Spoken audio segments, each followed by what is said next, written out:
ask anybody inside Congress. They don't have the numbers. Mas lalo na sa Senado. Kaya ang ginagawa lang ngayon, sige, dribble na lang natin ng i-dribble ito hanggang sa hopefully, maniwala ang taong bayan sa kalokohan natin at mapaniwala, masira si Inday. So yun ang talagang katotohanan dyan. Wala silang numero kahit na sa plenaryo. Tingnan mo ha, lahat ng dating kakampi ni Speaker, former Speaker Ferdinand Martin Gomez Romualdez. Wala na. Naglipatan na ng grupo. Even assuming arguendo na lulusot yan sa plenaryo by virtue of the compass of Sandro Marcos, hindi pa rin lulusot sa mataas na kapulungan. Kasi they don't have the numbers. Yun nga lang committee report ni... wala nga gustong pumirma. Ano pa lang yun, determination pa lang yun. Ang rason bakit? Sapagkat wala ayaw ibanggitin sa committee report ni Lacson sa Blue Ribbon yung mga mastermind.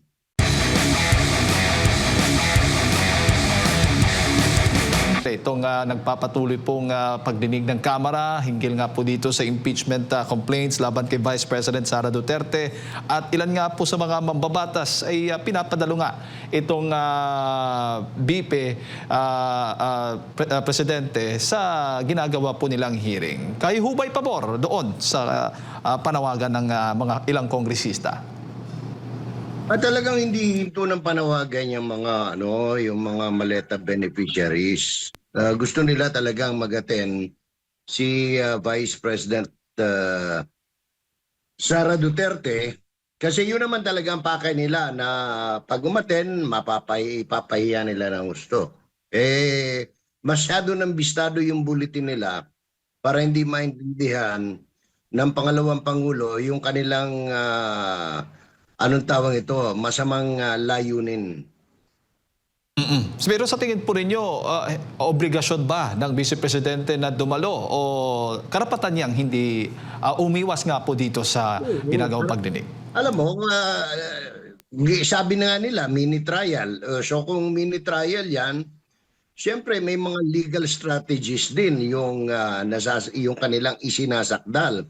Pero hindi ko maintindihan, Jade, kasi sinabi nila ilang beses na anong pangalan nito, sapat na yung sa forma, sa sustansya at saka sa ebidensya yung impeachment laban kay Vice President Duterte. So kung lahat ng yan na hinihiling ng proseso ay sapat na or sufficient sa wikang Ingles, there is no reason for them to conduct any more of this mini trial or sarsuela. All they have to do is submit it to the plenary, following the process and the rules, so that the plenary can act on the committee report of the Justice Committee. And as soon as the plenary shall have decided, if they decide to make basura, di basura siya. If they decide to submit it to the Senate for trial, then that is the trial, Jane. Opo, alam po ninyo, yung mga sinasabi po ng mga kritiko ng pangalawang Pangulo na dahil sa kanyang patuloy na pag-iwas daw dito sa ginagawang hearing ng Kamara, ay tila ba umiiwas sa accountability? Kasi madalas ay nagpapalabas naman siya sa social media. Let me just correct that. Hindi, from the point of view of political science and law, hindi siya umiiwas. Katunayan, sinagot niya. Di ba? Sumagot siya sa pamamagitan ng kanyang mga abogado at yan ang tamang proseso. Ngayon, yung kanila, talagang ginagawa nila yan. Propaganda yan. They will bombard the public with publicity that the Vice President is, anong tawag nito, umiiwas. Kasi gusto nila talaga nilang ipahiya ang Vice Presidente. Wala naman sila ibang layunin eh. Ngayon, tingnan mo, lahat sila para-pareho ang sinasabi. Pag tinignan mo yung mga social media pages, biglang dumulusot sa iyong mga wall, mga sponsored pages na dati-dati wala naman, hindi naman dumarating sa wall mo, pero iisa ang tono. Ang tono ay umiiwas si Vice President, matitibay ang mga sinabi ni ako nga lang yung wall ko nilusob ng 675 troll. Isa ang tema, bigyan natin ng pagkakataon si Madriaga na iayag ang kanyang mga ganito, tama naman yung mga ebidensya. So obvious, Jake. Opo. Pero speaking of Ramil Madriaga, siya ho ba'y nagsasabi ng katotohanan para po sa inyo? Alam mo, number one, no? Nakakatuwa, nakakabanas na nga Kasi tingnan mo, iiyak siya, ang pinupunasan niya ay salamin. Nakakita ng tao, umiiyak, pinupunasan yung salamin. Pangalawa, ako sa tagal ko sa JUCRA, no? Sa Justice and Court Reporting, karamihan, siguro mga 95% ng mga witness na umiiyak sa loob ng korte, nagsisinungaling, no? You ask any judge, any litigation lawyer or court staff, they will tell you the same, no? Yan ang mga observations namin ever since. Tapos pangalawa, paano mo naman paniniwalaan ang isang kidnapper at isang mamamatay tao, no? Remember, he's facing, meron silang napatay na pulis. Pulis pa, kaya ako nung dumating siya rin at gwardyado ng mga naka-uniforme, hindi ko alam kung talagang pulis sila o NBI. Pero what is so ironic, ang pinatay pulis, pagkatapos ang nagbabantay sa kanya, pulis din, di ba? So, walang kaduda-duda na si Madriaga ay hindi ka panipaniwala. No, saan ka naman maniniwala? Number 5 most wanted sa PNP. Tapos considered most dangerous. Pagkatapos gagawin mong witness. Ano ka ba? Oh. Opo. At sa April 22 nga, araw ng Miyerkules yan, ay magpapatuloy nga itong hearing ng Kamara hinggil sa impeachment complaints laban sa Vice President. Ay, itutuloy nila yan.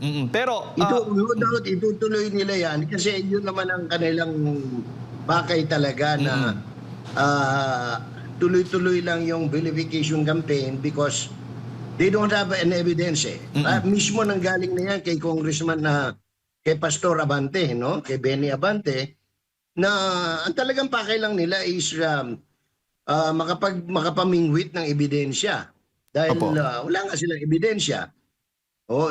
Puro rehash yung kanilang, anong pangalan nito, yung kanilang complaint. At saan ka nakakita na ang mismong committee was supposed to be anong tawag nito, silang maghihimay kung may probable cause. Sila ang naghahanap ng ebidensya para dun sa complainant. Di ba? Dapat doon kasi pag nag-submit ka ng kaso, ordinarily, pag nag-submit ka ng complaint sa DOJ, sa prosecution, sa piskal, isasubmit mo lahat ng ebidensya para pag in-evaluate ng piskal yan, katulad ng Justice Committee, malalaman niya kung i-dismiss ba yan o isasampa sa korte. Ganun lang po yun kasimple. Huwag nating gawing bobo ang Pilipino sapagkat matalino ang Pilipino. No? Opo. So, ayan, nagsasabi na nga sila, wala sila ebidensya. That's why they're going into a fishing expedition. That is the very reason why Attorney Torion, Attorney Delgra, Attorney Luna and company, and then later on, the lawyer, the Vice President himself, filed the case before the Supreme Court because this is no longer within the constitutional processes of handling impeachment proceedings against impeachable officers. Manong Jay, mayong buntag. Ang sinasabi good morning, ang sinasabi po ng Korte Suprema na dapat dumaan sa due process ang impeachment. Ang sabi naman po ng Kamara, itong kanilang ginagawa at sa future pa nilang gagawin sa mga impeachment hearing ay bahagi daw po ng due process. Nakikita niyo po ba na ito yung due process na sinasabi ng Korte Suprema? Well, the Justice Committee will always insist that what they're doing is part of their due process. But you cannot be fooling the final arbiter of the law kung alin ang tamang due process. So, kung ang sinasabi ng Justice Committee members sa pangunguna ni Mrs. anong tawag nito? Jerbil Reyes Luistro, no? Naalala ko tuloy yung teacher, yung principal doon sa St. Francis Academy sa Batangas na tinanggal. Kaapelido ni Jerbil Luistro Reyes, no? They will always say this is due process to them, no? Because they will have to justify their acts. However, kaya nga pong umakyat, no? Sa Supreme Court, si Attorney Torion, Delgra, Attorney Luna at iba pang abogado, si Vice President Duterte, pagkatapos ang ikatlo ay itong grupo pa rin ng mga abogado, no, mula yata sa iba't ibang panig ng Pilipinas. And then tinitingnan ko kung ako yung makakahabol ng we might be filing the case, another case against Luistro today, no, or tomorrow, sa pamamagitan ng aking abogado si Attorney Mark Tolentino, no, kasi kailangan matuldukan na itong mga kabulastugong nangyayari sa ating bansa, especially sa Kongreso. And hindi na tama Opo. And dito po sa pag-question sa credibility ni Madriaga, nakita niyo po ba na naging bukas ito doon sa komite? At proper ba ito? Kasi parang nag-mention ang kongresistang si Marcoleta. Kaso pina-strike out yung lahat ng mga sinasabi niya dahil yun daw ay para dito sa sa mismong trial na, which is ang Senado po, no? Kakaiba itong hearing na ito compare sa ibang mga hearing na ginagawa ng Kongreso. Kasi nga sa impeachment ito parang yung parang pinayagan lang nila na magsalita po, pero walang kumo-question doon sa parang didinibate kung tugma ba yung kanyang mga pinagsasabit, na given na yung kanyang affidavit ay early naman na naibigay. Hindi ba pwedeng early din yung pag-iimbestiga para mabangga yung kanyang testimonya sa iba pang maaring Alam mo, Admar, no, maputulang kita. Yun nga isang problema because if you check the record of Congress, there is nothing in the Justice Committee na naisubmit na original testimony niya. Original na salaysay. Yung original affidavit. So bakit nila tinanggap yung supplemental affidavit niya na hindi inilagay sa record ng Justice Committee yung original niyang affidavit? So doon pa lang may sablay na naman, no, sa kanilang ginagawa na sinasabi lang tamang daan sa anong pangalan nito, sa due process nila. Pero ako, hindi na ako nagtataka na hindi nila, anong tawag ito, pinapayagan na i-test yung credibility ng witness because that is the very objective. That is their very objective, no? Na talagang, sige, pagbayaan magsalita itong si Madriaga para na sa ganun ay o sa Bisaya pa, masilsil sa alimpatakan sa tao nga dautan yun ni si Vice President Sara Duterte. That is their objective and their only objective. Tama na yung mga kalokohan na sinasabi na we are very objective, we are very fair. Of course, they're not fair. And they're not objective. That is the truth, no?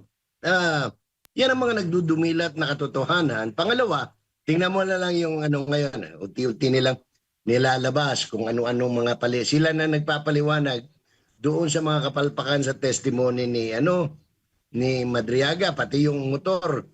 O tingnan nyo, yung motor nakarehistro kay Madriaga. O yan ay katibayan na against Sara. Kailan pa? Wala nga dokumento na nagpapatunay na nagbigay ng pera si Duterte kay Madriaga na yung anong tawag nito, may turnover, binigay, Ramil, ito yung motor mo, mahilig ka naman sa motor, madisgrasya ka sana. Walang ganun . Puro Basta sa kanila, sige lang. Palabas lang tayo ng palabas ng istorya para nang sa ganon, bandang huli, mabibilog natin yung utak ng Pilipino na masamang tao talaga si Inday. Opo. Yun ang basa ko. Ha? Opo. Sir Jay, sa April 29 na po, posible daw magdesisyon na yung House Committee on Justice kung may probable cause. Ano ho ba yung mga inaasahan? Tingin po ninyo magiging basihan? Legal Walang merits problema or sa politika? Justice Committee. They already have a decision. Dinidribble lang nila yan. Yun nga, in the hope na habang tumatagal, talagang tumalab yung kanilang gimmick sa taong bayan. Ako prangka-prangka pag nagsalita ayoko ng may mga palamuti pa. That is my reading. My reading is matagal na nilang alam yung ano. Ang problema nila, Jade, ganito. Hindi nila mailabas yung kanilang desisyon. Why? Number one, they're not sure whether they will have ngayon as a political analyst, wala silang numero kahit na sa Kongreso. They don't have the numbers to approve in plenary the Justice Committee report. At malaking kahiyan yon para dito sa mga napag-utusan sa Justice Committee na idiin yung impeachment. No? So that is the problem. Ask anybody inside Congress. They don't have the numbers. Mas lalo na sa Senado. Kaya ang ginagawa lang ngayon, sige, dribble na lang natin ng i-dribble ito hanggang sa hopefully maniwala ang taong bayan sa kalokohan natin at mapaniwala, masira si Inday. So yun ang talagang katotohanan dyan. Wala silang numero kahit na sa plenaryo. Tingnan mo lahat ng dating kakampi ni Speaker, former Speaker Ferdinand Martin Gomez Romualdez. Wala na. Naglipatan na ng grupo. May lumipat sa Federal, may lumipat sa National Unity, may lumipat sa PDP Laban. They don't have the numbers. Unfortunately for Luis Roridon and company, they don't have the numbers. That's why they cannot come up with a committee report and submit it to the plenary. And then, isa pang problemang malaki, even assuming arguendo na lulusot yan sa plenaryo by virtue of the compass of Sandro Marcos, hindi pa rin lulusot sa mataas na kapulungan. Kasi they don't have the numbers. Yun nga lang committee report ni anong pangalan nito? Nakakatuwa yung yung mga Senator ginagamit na term nila Lacson tsaka yung ungas tsaka ulol, no? Wala nga gustong pumirma Wala nga gustong pumirma. Ano pa lang yun determination pa lang yun. Ang rason bakit? Sapagkat wala ayaw ibanggitin sa committee report ni Lacson sa Blue Ribbon yung mga mastermind doon sa flood control. Mas lalo na sa impeachment. Ilan bang yun at yun sila ang pumipirma. Bam Aquino, yung babaeng sinasabing mahilig sa magtanim, no? Si Ontiveros, sino pa ba? Si Kiko Maching, Kiko Pangilinan. Si Lacson. Saan ka naman nakakita very uncommon Admar Jade na committee report ng Blue Ribbon bumoboto yung presidente ng Senado. It doesn't happen very often. But dito, para lang dumami yung nakapirma, pumirma si Soto, pumirma si Lacson, pumirma yung tatlong miyembro ng Three Musketeers, no? Kaya may 5. Walang gustong pumirma. Kasi paano ka naman pipirma? Pipirma ka ng ang issue flood control, anomaly, skandal, korupsyon, pero wala kang mastermind. Ano yan, bigla na lang sumulpot, parang kabuti? Hindi naman po pwede yung gano'n. Ganon din sa impeachment, Jade.